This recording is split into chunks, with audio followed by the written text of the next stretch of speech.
Hello everyone, welcome to this webinar on presenting yourself on paper, looking at CVs and cover letters. My name's Abby Gaston. You can see a little picture of me there on the screen. I'm the Deputy Head of Careers and Enterprise, and I'll be with you for the next 30 minutes or so. And as well as me talking to you, I'm really keen to hear your thoughts as well. So I'm going to be inviting you to contribute to this webinar by typing into your chat box. So you can hopefully see at the bottom of your screen there's a box that says chat, and then at the bottom of that there's a little sort of bar, and you can type into there to respond to any questions that I ask. So let's just have a practice. Could you just type in yes if you can hear me? So find your chat box and type in yes if you can hear me. Super, great. Looks like you can all hear me loud and clear. So by the end of this webinar, you should be able to describe how to write a CV and cover letter that is targeted to the job you're applying for. Also be able to explain how to write an evidence-based CV and cover letter, which is a really important part of making it good. And finally, to be able to outline the sections in a CV and a cover letter. And as I said, as I go through, I'll be asking you various questions. And so you can type in any questions that you have as I go along. If I'm not clear about anything or you want to ask something further that I haven't covered, please do type a question into the box and I can respond to your query. I'd love to hear from you. All right, so I thought it would be helpful maybe just to have a think at the start of where you're at with writing a CV and cover letter. So I'm going to just do a poll here. Would you like to click the button which reflects how confident you feel? So do you feel very confident, medium confidence, or not very confident? So click the button, and then we'll do this again at the end and see sort of where you've got to. Thank you. Putting in some answers there. Anyone else want to click? All right, great. The results are coming in. They're coming in. Last chance to vote, and then I'm going to publish the results and you can see how confident or not confident. It's all anonymous, so don't worry about that. Okay, here we go. Broadcast results. So we've sort of got a mix of medium and less confident in the room, and what I'm hoping is that by the end of this webinar you'll hopefully feel a little bit more confident than you've done at the start, and maybe even someone will feel very confident, but that can take some time. So first thing I'd like to look at is what is most important on the CV. So could you type into your chat box what you think is the most important thing to focus on when you're writing your CV so that you can catch the eye of the recruiter? So we're thinking here about what you think will make your CV stand out, what will make it striking. Great, some answers coming in, thank you. So the skills you have, a couple of people saying there the skills you have. Evidence of skills and achievements. Yeah, so not just the skills, but evidence, work experience and skills. Super.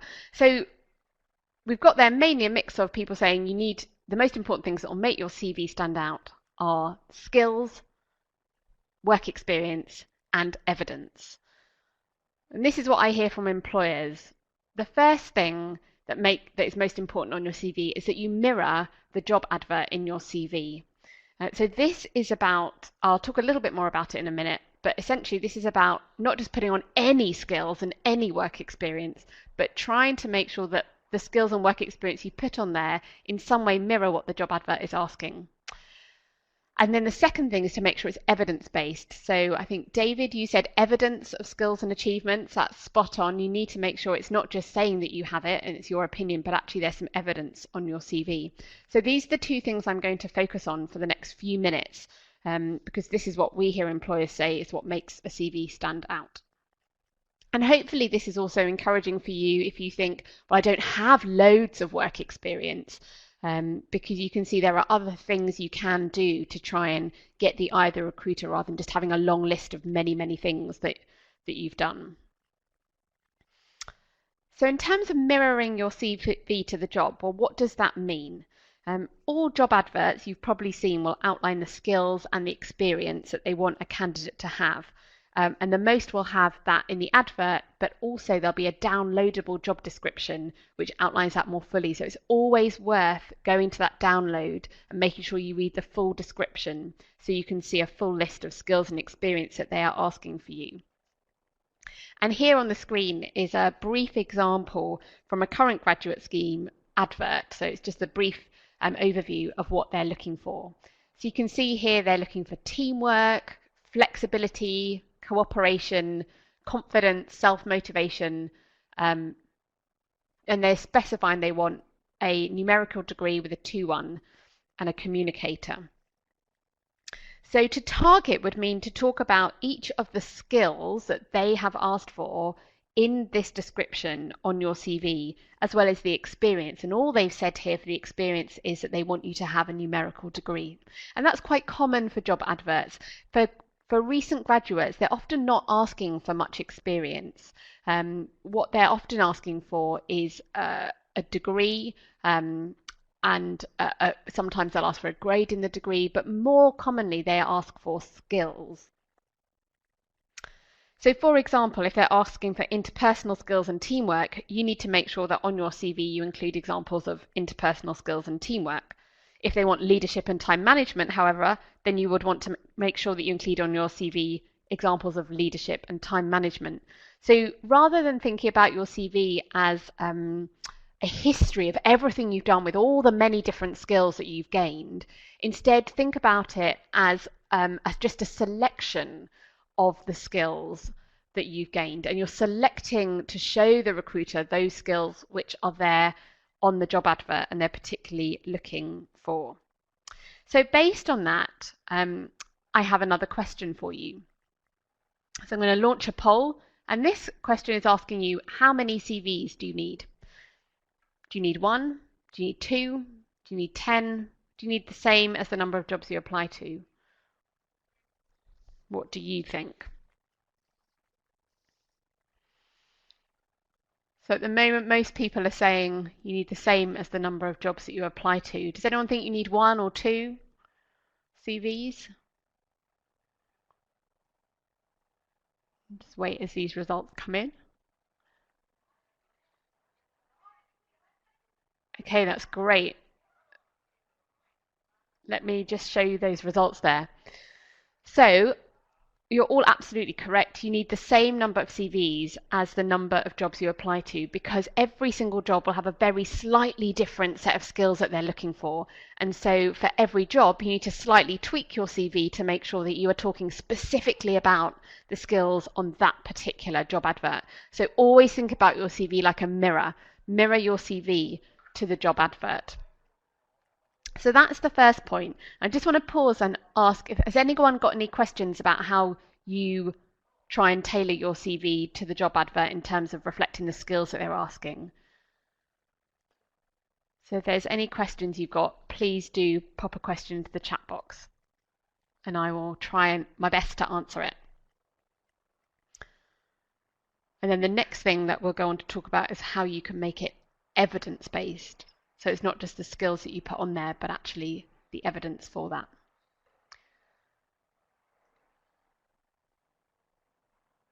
Okay, how much should we write to show evidence for each skill is a question someone's asked. Well, that is a great question. So let's go on to the next slide and we can start to talk about this. So here are 2 examples of giving an evidence-based example on your CV. And to be evidence-based basically means to include the actions that demonstrate you are using a skill. So being evidence-based is explaining the actions that you took to demonstrate that skill. And so normally on a CV, you bullet point your examples and they wouldn't be more than 2 lines, I'd say. They might be 3 lines, but typically you want to keep your bullet point to just 1 or 2 lines. And in terms of showing evidence. It's not really about length, but it's about making sure that you show the actions that you took. So here I've got two examples, example 1, example 2. Which one do you think is a better example? Type it into your chat box. Do you think it's example 1 or example 2? So 1 is demonstrated strong leadership skills as president of the Bangla Society, which had a membership of 160. Second one, led the Bangla Society, chairing the committee, setting 3 main goals for the year and successfully ensuring the goals were fulfilled. Great. Okay, thanks for all your quick responses there. Example 2. You've all said example 2, and that is the right answer. And you can see it's just much more focused on actions. So try and think of action verbs. You can Google action verbs and you'll get a big long list. And really having an evidence-based example is getting your action verbs into your sentence. So you've got led, you've got chairing, you've got setting, you've got ensuring. So there's 4 action verbs in one short sentence. So try and think, 1, mirror my CV to the job advert. 2, make sure my examples are full of action verbs that demonstrate the skill that you're using. Opinions, the first one is opinions, isn't it? He says, I demonstrated strong leadership skills. It's just an opinion. Yes, he said a membership of 160, so that infers that, well, hopefully that shows good leadership skills, but actually doesn't tell you anything about what he did or she did to lead. So the action verbs are really crucial to making sure that you provide the employer with evidence that you are using a particular skill. So let's look at another example. This is how it might look on your actual CV. So I've got a little description in the purple box. Let's imagine that North Point Ad Agency has written, we're looking for creative thinkers who have strong communication skills and high levels of organisation. So that's their advert, and you've written your CV, which looks something like this. So you've got the title of the work experience you're doing, where you were doing it. You never need to include an address. If it was in another country, you probably want to put the country in, and then the dates there. And got 3 clear bullet points. And so what I would like you to do is just have a read this and have a think about what makes this example impactful. So these 3 bullet points, what makes these an impactful set of skills for that particular job advert? Have a think and type your thoughts into the chat box. What makes this an impactful example? And is there anything that you think could be done better? Have a think and type your answer into the chat box. Often a good way to learn how to write your own CV is to critique another CV. And then you can apply those lessons learnt back to your own.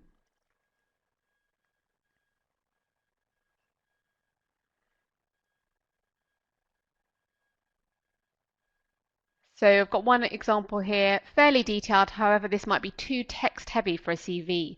Yeah, I appreciate it does look quite text heavy. I think probably if it wasn't on a slide with such big font and you popped this text into a normal CV, you had the width of the page, it would probably come out okay, would be my guess. But you're right to pick up. The first bullet point is 4 lines long just because of the width of the slide. And 4 lines would certainly usually be a bit too long to have on a CV bullet point. So I think that's a good point to be aware of how text heavy you are. As I said, probably trying to keep things to 2 lines. And this is just a bit skewed because we're trying to fit it onto a slide. Anything else that we think's good or could be done better? How are they sort of tailoring this to their job advert? Got too descriptive. Interesting. There is quite a lot of detail in there.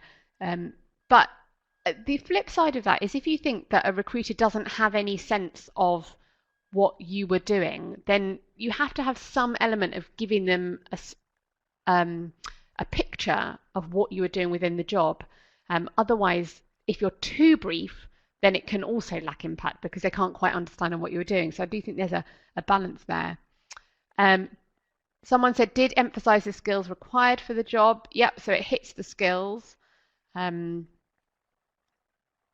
we've got a number in there as well. I'd really encourage you to try and quantify with numbers so that people can get a sense, the reader can get a sense of the scale of what it is that you are talking about.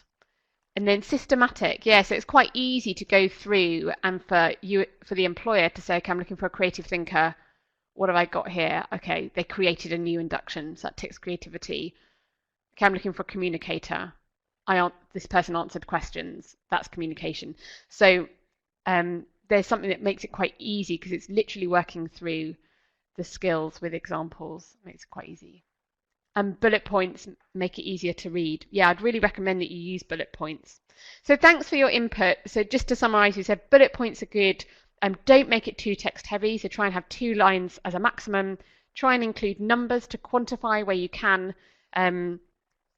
Use your action verbs to get lots of actions into your bullet point, and start the bullet point with the action verb is one way you can do it as well, because that really tries to link the action back to the skill that's been asked for in the job description. So 3 takeaways for you. Avoid opinion. So some people say, I feel really uncomfortable about sort of trying to sell myself on the CV. And the easiest way to avoid that is by putting fact down rather than opinion. Excellent this, strong this, outstanding that. It's just your opinion, and the employer needs to see evidence. So avoid opinion, and that might make you feel it's more comfortable to write as well. Be specific about how you use that skill. So if you led a team, how many people? If you analyze data, like what program did you use to analyze it and what did you do with that data? So try and be specific about how you use the skill, and then show an outcome where you can. I know that's a tricky one and probably can't always do that. But if you are able to, see if you can put some kind of outcome, because lots of us do things, and really what an employer wants to know is how well did you do it? Were you successful at doing something? Did you get positive feedback? Did you do it ahead of deadline? Did you get some kind of mark back if you're commenting on skills that you gained in your education?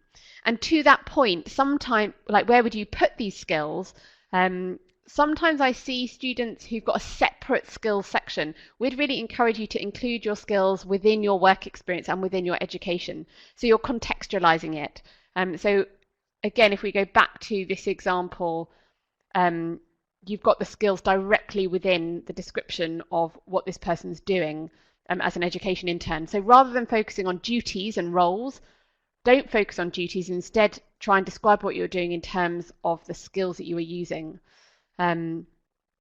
So you can do that in your education as well. So for example, a geographer, as just one example, uses lots and lots of skills through field work, through their IGS, their sort of independent research project, that is.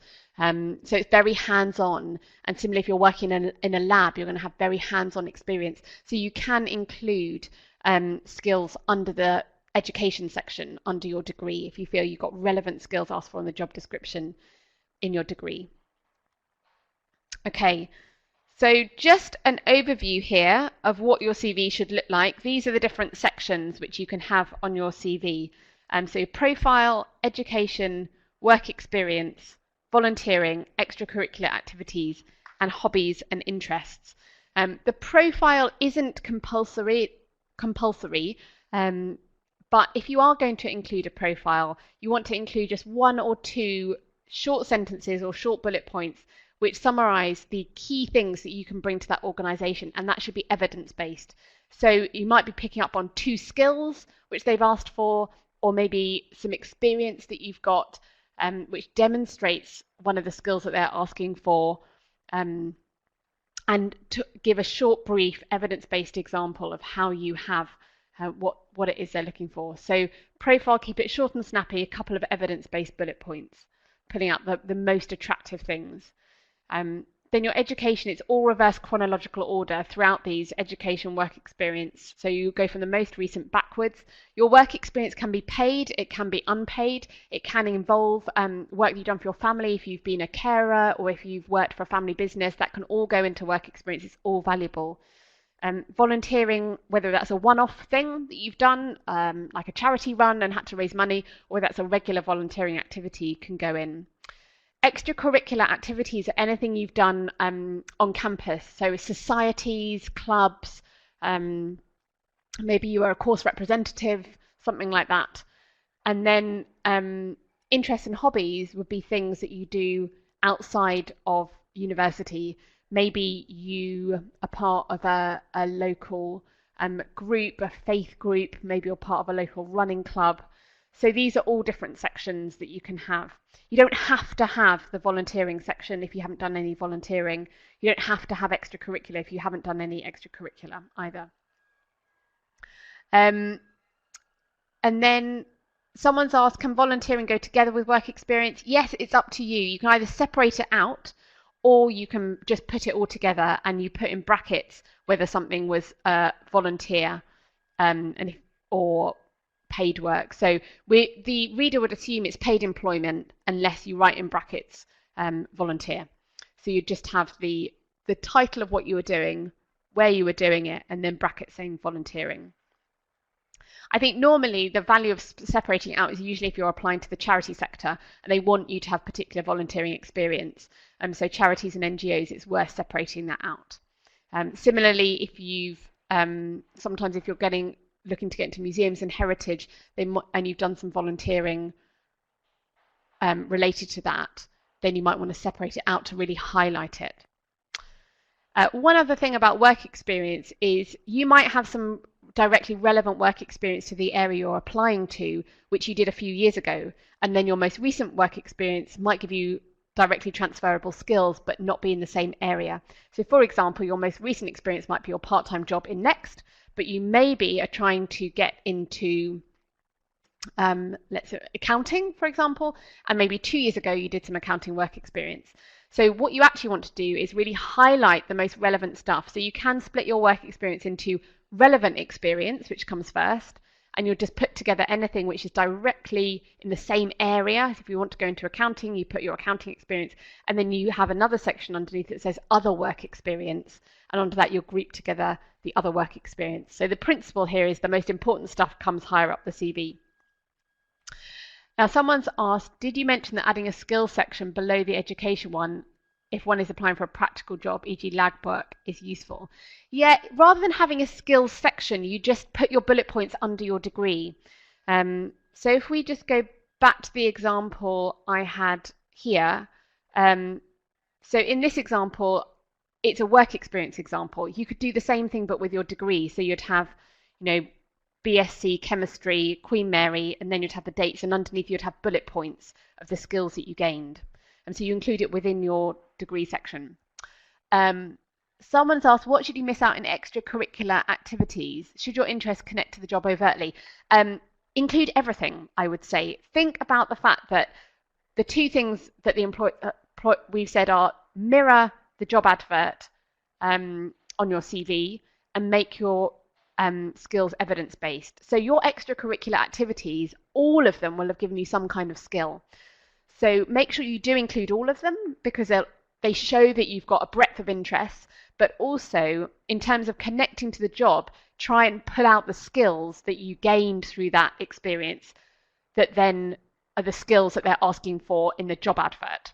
So if you were in a sport, for example, you might have gained teamworking. If they're asking for teamworking in a job advert, that's how you connect them up. So do include everything. They want to see, and again, hobbies and interests doesn't have to be directly related to the job. They're just wanting to get to know you as a person a little bit, get a sense of, what your personality's like almost. But where you can pull out relevant skills from extracurricular and interest, that's really beneficial. Someone else has said, what if someone has lots of experience in voluntary work and they don't want to exclude it from their CV due to space? Yeah, this is really tricky if you've got loads of experience, and I come back to that fundamental about mirror the job advert. So the job advert will prioritize a certain set of skills in terms of all the experience in voluntary work you have. You want to prioritize the ones which contain the skills the employer is looking for.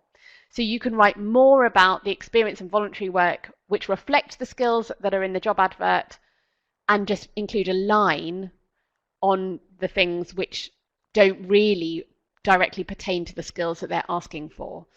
So that's how I would deal with it.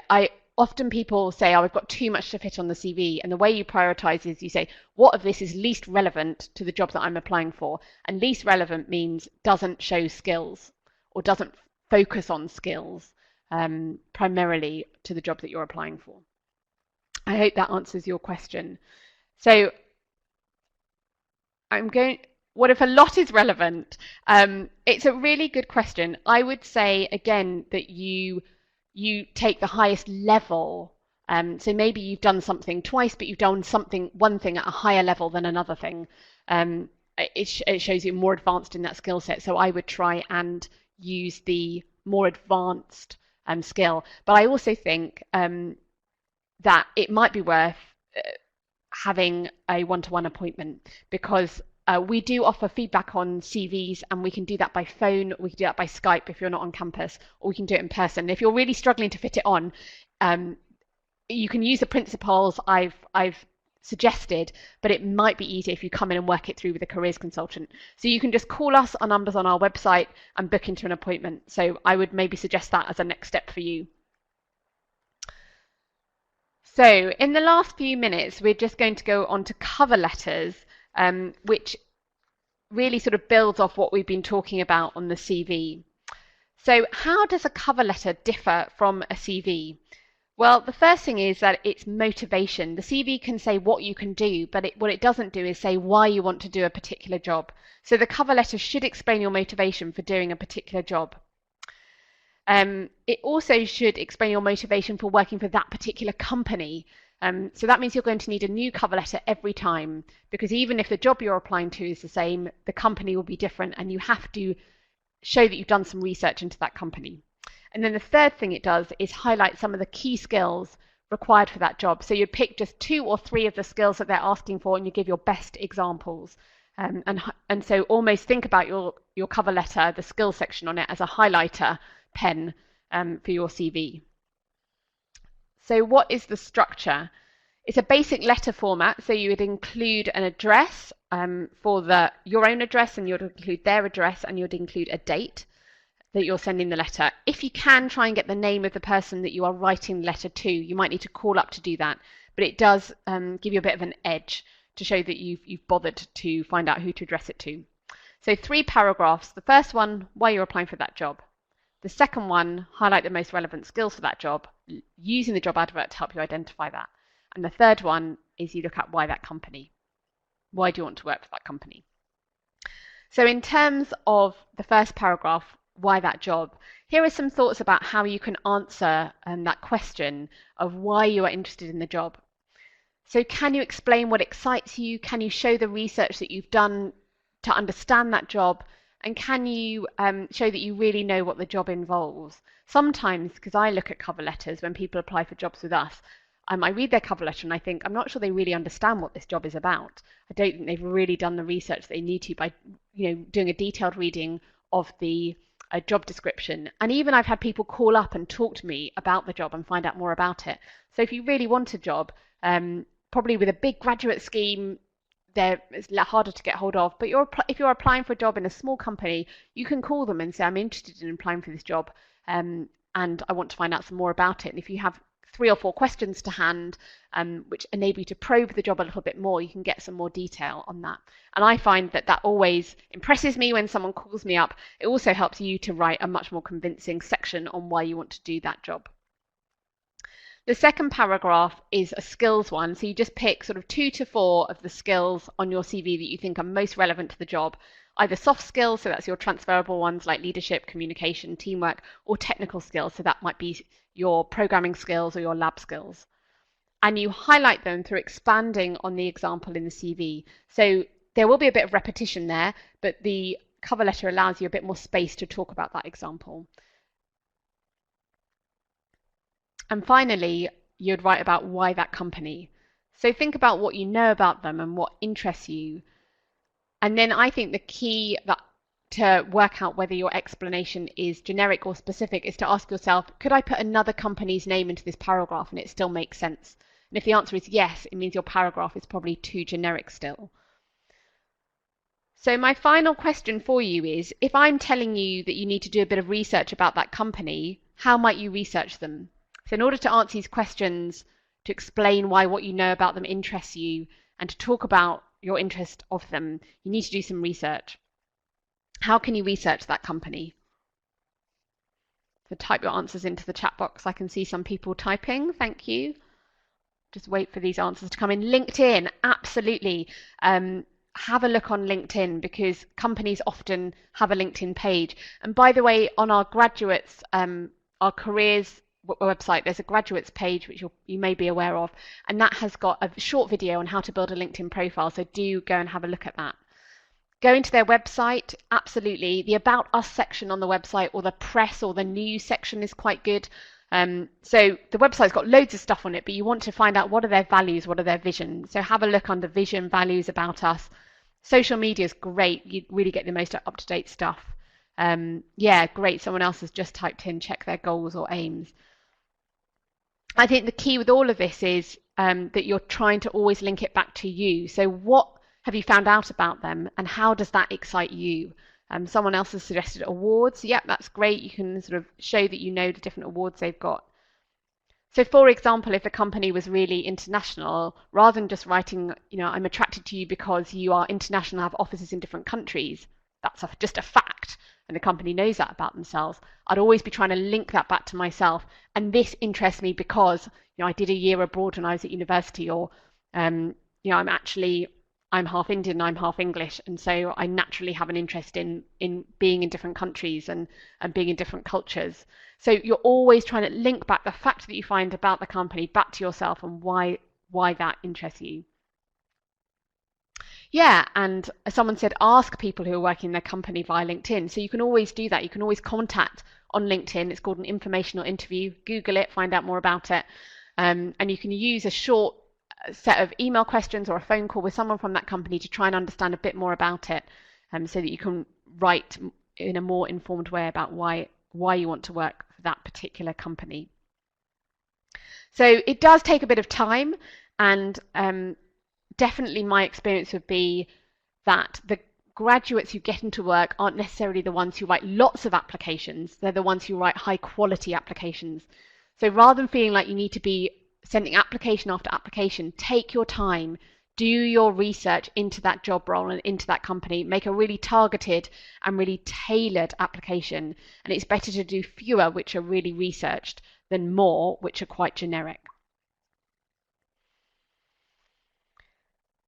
So that's a summary, really, quite top line about how you do your cover letter. And I just want to pause to see if there's any questions about writing a cover letter that I haven't answered or things I haven't covered. Do type into your chat box. This is your opportunity to ask any questions where you would like further clarity.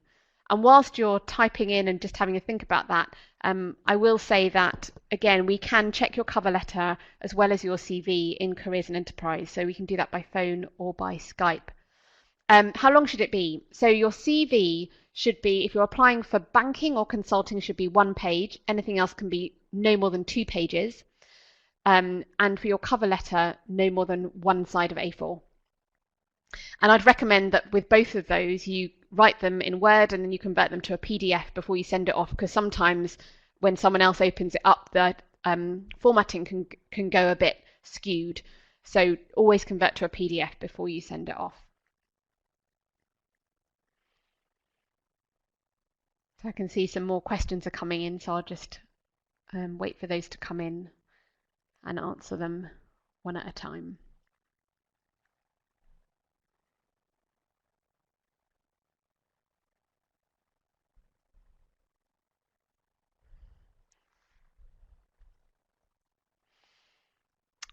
So I've got a question here. If the application form has questions such as why do you think you're suitable for this job, how would you avoid using too much opinion in the first opening line? That's a great question.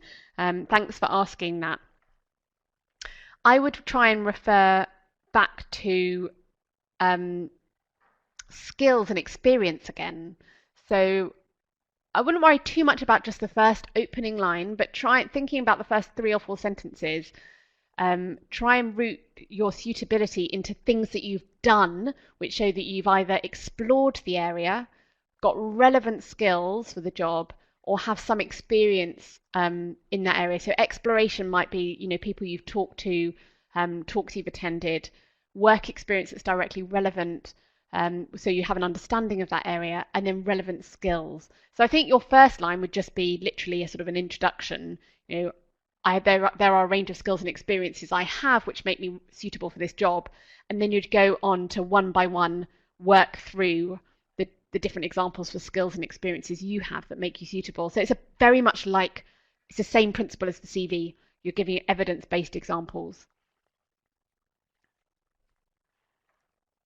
And your first sentence would just be very much an introductory sentence there.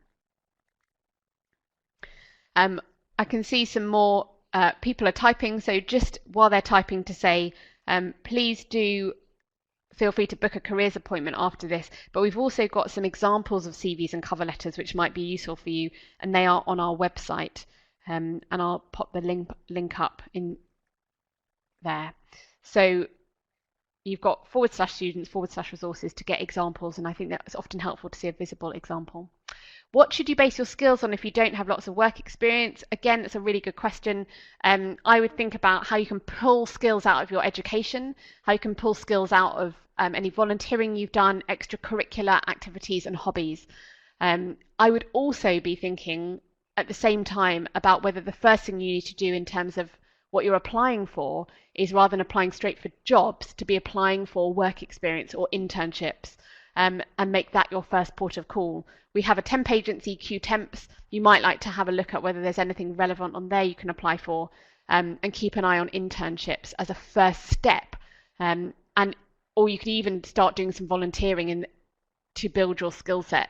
So those are ideas of where you can pull your skills out, but be aware that if you don't have much work experience, you might need to focus on getting the experience first before applying for permanent jobs. Okay, so thanks for all your questions. It's been very interactive. I've got just one final question for you. It's a poll. So having gone through the webinar, how confident do you feel writing your CV and cover letter? Vote now for how you feel. So not very confident, medium confidence, or very confident. And just while you're voting, a reminder that we have got our final webinar for the summer series on Tuesday, and that's called Impressing on Interviews. So do go along to that. We will have more webinars later in the year, and then we've also got lots of different services that you can use. You can come to our events, you can come to our one-to-one appointments, you can view the past webinars which are now online. So great to see that we've moved up in confidence. So we've got some people very confident, no one who's not very confident anymore. So that's really great to see. I'm pleased that this has helped a bit. So here I've got a link, which is the link to the final webinar. So if you want to register, then please click on this link. As I said, we've also got a graduates web page, and I'm just going to bring that up for you. You've probably seen it, but just in case, I'm going to bring that up now. So here you've got the link to our graduates web page. So you can click on that, and that's got our pre-recordings of all the other webinars. It's got information about how you can register events which are coming up for this autumn, fairs and career options events, how you can book one-to-one appointments and access our enterprise services as well as a load of videos there about other people who are job searching. Our webinars open to graduates later on in the year. Yeah, what we're going to do is we're going to do little flurries of webinars. So we've had a little series this August, and then there'll be some more later on in the year. Meantime, Natasha, one of our team, is sending out monthly graduate newsletters. So do open the newsletters that come from her or come from Careers, and they will both have a few jobs on them as suggestions, and also information about stuff that's going on, and other things that might help your job search. So they will be where we tell you about the next set of webinars that come up. Someone said, when listing skills acquired on your studies, where should you put them? Put them in the study section. So skills always go in the relevant section. So skills you acquired in study, go in study. Skills you acquired in work experience, go in work experience. Skills you acquired in extracurricular, go in extracurricular. So you're always grouping it under where you gained that. Can you have a CV that's a page and a half long? Absolutely fine. You don't want it less than 1.5, like a bit more than 1, but less than 1.5 looks a bit funny, so it'd be better to get it onto 1, but 1.5 is absolutely fine. And you can just say references available upon request. You don't have to type out the whole of the references detail. Okay, so we hope to see some more of you at the webinar on Tuesday or future webinars. We also are really keen to keep in touch with you, so do read our newsletters, use the one-to-one appointment service. That's probably the most practical way that we can help you, and book into any events that you want to come to over the next term. We've got fairs, we've got career options, so there's hopefully something in there for you. Just another quick question that's come in. I'll try and answer all your questions before we finish. Can you exclude references available upon request if it goes beyond 1 page? Yeah, that's probably fine nowadays. I think everyone assumes that references are available upon request, so that's absolutely fine. So I will just stay here a couple of minutes more in case there's any final questions that come in. Hopefully that's been helpful for you. And then we're going to put the recording of this webinar up on that graduates webpage. So if you want to re-listen to it, you can go there, and this will be up next week, and so will the previous ones are up there already. So thank you for all of your participation. I'm wishing you all the best for your job search, and please do come and see us. If you don't have a clue what you want to do, if you're still working out your job options, we would love to see you, and we really are here to help at any stage of your career decision making, or if you need help applying for further study, anything like that, we are here to help. So thank you very much.